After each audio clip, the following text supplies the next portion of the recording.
ನೀರಿನ ಕೊರತೆ ಎದುರಿಸುತ್ತಿದ್ದ ಬಯಲು ಸೀಮೆಯ ಕೋಲಾರ ಜಿಲ್ಲೆಯಲ್ಲಿ ಇದೀಗ ಕೆರೆಗಳ ಪುನಶ್ಚೇತನ ಕಾರ್ಯ ಭರದಿಂದ ಸಾಗಿದೆ. ಅಂತರ್ಜಲ ಅಭಿವೃದ್ಧಿ ಹಾಗೂ ಕೃಷಿ ಚಟುವಟಿಕೆಗಳಿಗೆ ಉತ್ತೇಜನ ನೀಡಲು ಜಿಲ್ಲಾಡಳಿತವು ಹಲವು ಕಾರ್ಯಕ್ರಮಗಳನ್ನು ಸಹ ಜಾರಿಗೊಳಿಸಿದೆ. ಕೋಲಾರ ಜಿಲ್ಲೆಯ ಅಭಿವೃದ್ಧಿ ಚಟುವಟಿಕೆಗಳಿಗಾಗಿ ರಾಷ್ಟ್ರೀಯ ಪ್ರಶಸ್ತಿಯೂ ಲಭಿಸಿದೆ. ಈ ಕುರಿತು ಒಂದು ವರದಿ.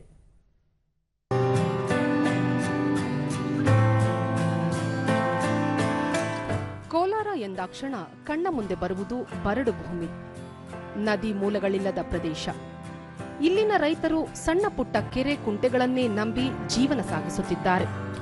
ಅಂತರ್ಜಲ ಕ್ಷೀಣಿಸುತ್ತಿರುವ ಕಾರಣ ಕೆರೆ ನೀರು ಸಂಗ್ರಹ ಅನಿವಾರ್ಯತೆ ಎದುರಾಗಿದೆ.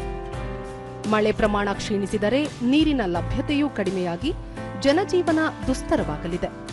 ಮಾತ್ರವಲ್ಲದೆ ಕೆರೆ ಕುಂಟೆ ನಂಬಿರುವ ಪ್ರಾಣಿ ಪಕ್ಷಿಗಳು ಸಹ ವಲಸೆ ಹೋಗಬೇಕಾಗುತ್ತದೆ. ಹಾಗಾಗಿ ಮುಂಬರುವ ದಿನಗಳಲ್ಲಿ ನೀರಿಗೆ ಯಾವುದೇ ರೀತಿಯ ಸಮಸ್ಯೆ ಎದುರಾಗದಂತೆ ಸೂಕ್ತ ಕ್ರಮ ಕೈಗೊಳ್ಳಲು ಅಮೃತ ಸರೋವರ ಯೋಜನೆಯಡಿ ಜಿಲ್ಲೆಯ 100 ಕೆರೆಗಳನ್ನು ಪುನಶ್ಚೇತನಗೊಳಿಸಲಾಗಿದೆ. ಕೆರೆಗಳಿಗೆ ಮಳೆ ನೀರು ಹರಿದು ಬರಲು ಕಾಲುವೆಗಳನ್ನು ಅಭಿವೃದ್ಧಿಪಡಿಸಲಾಗಿದೆ. ಇದರಿಂದ ಅಂತರ್ಜಲ ಅಭಿವೃದ್ಧಿ, ಕೃಷಿ ಚಟುವಟಿಕೆಗಳಿಗೆ ಅಗತ್ಯ ಪ್ರಮಾಣದ ನೀರು ಒದಗಿಸಲಾಗುತ್ತಿದೆ. ಸುತ್ತಮುತ್ತಲ ಗ್ರಾಮಗಳಲ್ಲೂ ಕುಡಿಯುವ ನೀರಿನ ಸಮಸ್ಯೆ ನಿವಾರಣೆಯಾಗಲಿದೆ.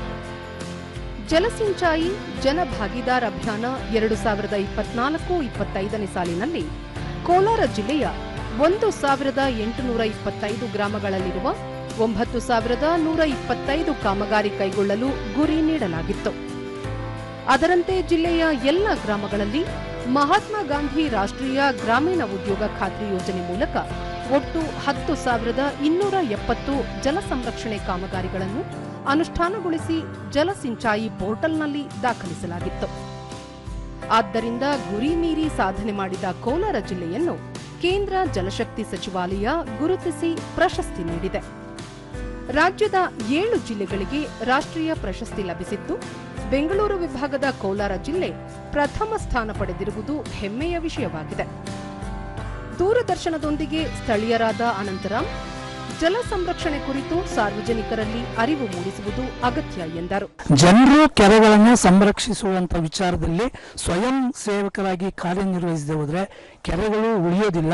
ಕೆರೆಗಳು ಉಳಿದಿಲ್ಲ ಅಂದ್ರೆ ನಾಗರಿಕತೆನೂ ಉಳಿಯೋದಿಲ್ಲ. ರೈತರಿಗೂ ಕೂಡ ತುಂಬಾ ಕಷ್ಟ ಆಗುತ್ತೆ.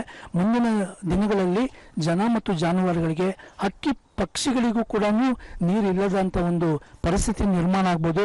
ನೀರು ಯಾವಾಗ ಇರೋದಿಲ್ವೋ ಅಲ್ಲಿ ಹೋರಾಟಗಳು ಸ್ಟಾರ್ಟ್ ಆಗುತ್ತೆ.